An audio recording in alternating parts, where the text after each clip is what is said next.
Avec le vent, je suis pas sûr que le son va bien passer, mais je vais quand même essayer de faire cette vidéo, sachant qu'il y a peu de convertis, même de musulmans, qui vont forcément écouter des vidéos d'un islamo-critique identifié, mais et puis de toute façon je ne fais pas beaucoup de vues.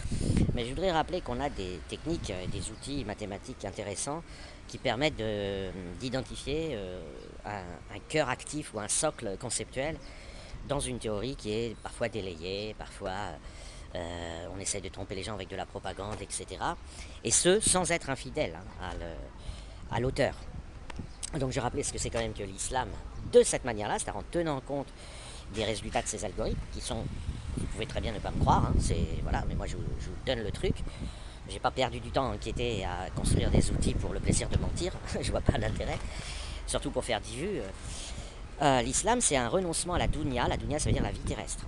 Allah, selon l'islam, encore une fois, je dis, c'est un résumé fidèle de ce qu'est l'islam, qui est parfaitement fidèle, qui peut être justifié, enfin, la fidélité de ce résumé peut être prouvée.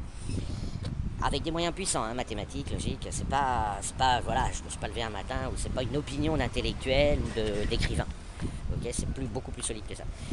Donc, ce qui va retenir le cerveau islamique, même s'il ne le retranscrira pas ensuite comme ça, c'est que Allah ordonne, enfin, fait de la dunya, de la vie terrestre, quelque chose qu'il offre à Satan pour tromper, berner, piéger les gens qui voudraient en profiter. Voilà, donc Satan a mis plein de petits sucres et friandises dans la vie terrestre de manière à les détourner d'Allah.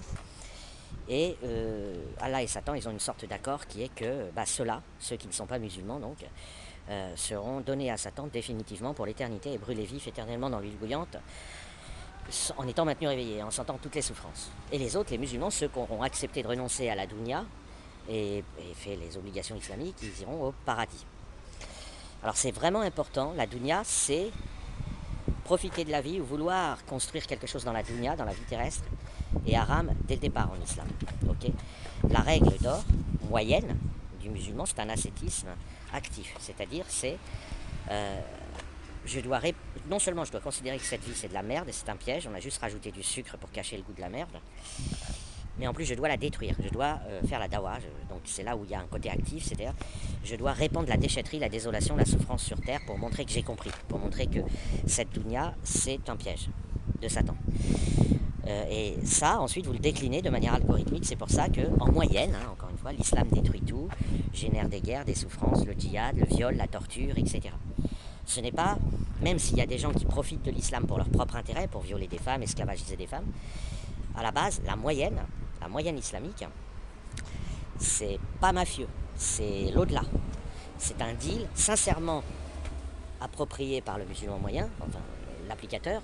C'est un deal, D-E-A-L, hein, avec Allah, disant oui, nous allons faire notre œuvre, nous allons saccager cette vie terrestre, pour montrer que nous savons que c'est un cadeau de Satan, et donc on donne un grand coup de pied dedans et on le balourde à la poubelle. Et si on peut pas, on chie dessus, on répand la déchetterie, bon, selon des protocoles divers et variés. Mais c'est comme ça que ça fonctionne. Avec en plus une voie royale pour aller directement au plus haut niveau du paradis, qui est le djihad pour ceux qui osent, pour ceux qui y arriveront.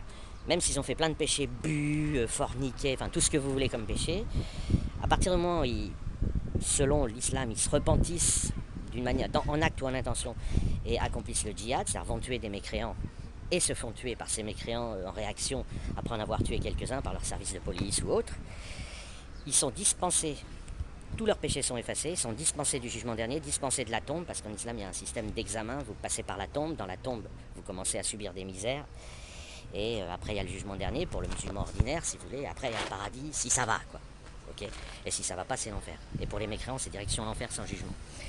Mais pour les djihadistes il n'y a même pas d'examen, tu pars directement au plus haut niveau du paradis, tu auras l'occasion de rencontrer Allah. Donc on est sur ce socle. Je dis pas que c'est le vrai islam, le faux islam, c'est l'islam reçu par les neurones moyens du musulman, et qui est répété, c'est incroyable ce répété, répercuté et installé dans les circuits neuronaux. Okay, et donc, ce qu'on voit dans la vidéo de cette jeune femme séquestrée et torturée par son propriétaire, son kidnappeur, et elle l'appelle un mari, hein, donc on voit déjà qu'elle est bien endoctrinée, c'est en fait, elle s'étonne, mais le gars en question, alors je sais pas, peut-être que lui il croit pas à l'islam et qu'il a exploité l'islam pour faire ses offices mafieuses, Mais il est aussi tout à fait possible qu'il applique tout simplement l'islam, comme il l'a compris, c'est-à-dire avec ce socle. Voilà. Et pourquoi les inventeurs de l'islam ont fait ça? C'était pour avoir des armées de Robocop. Donc, après, j'ai fait d'autres vidéos. Voilà, je m'en tiendrai là parce que j'ai du vent, je suis pas sûr que ça a bien enregistré.